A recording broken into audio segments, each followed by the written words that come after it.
I knew the rot had started years ago when a bloke from our Secret Services took me for lunch and asked me if I'd like to serve my country. He didn't say which organisation he was working for. I knew what he was, and I'd read enough James Bond and John le Carre to have, well, a rough idea of what his organisation got up to.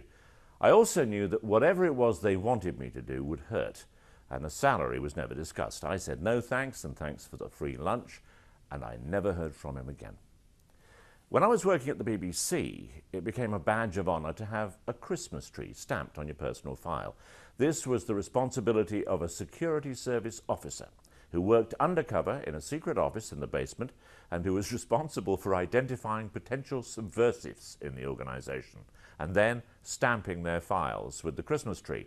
Trouble was, everyone knew who he was, what he did and where he worked, which rather spoilt the great game. It was all a bit dusty and class-ridden, and a long way from James Bond. But this sad, lonely character was the real thing.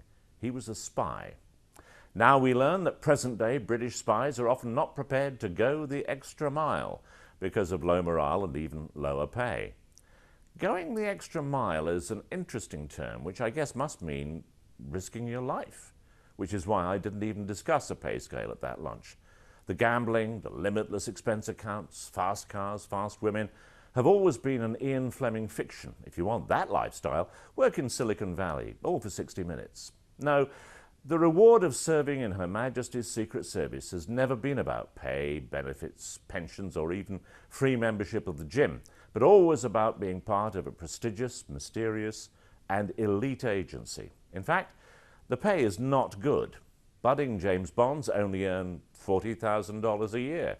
With more experience, presumably after they've killed a few people, the salary can hit $60K.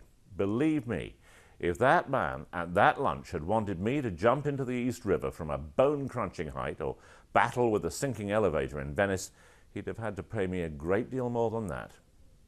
The name's Bates, Simon Bates, for CBS News in London.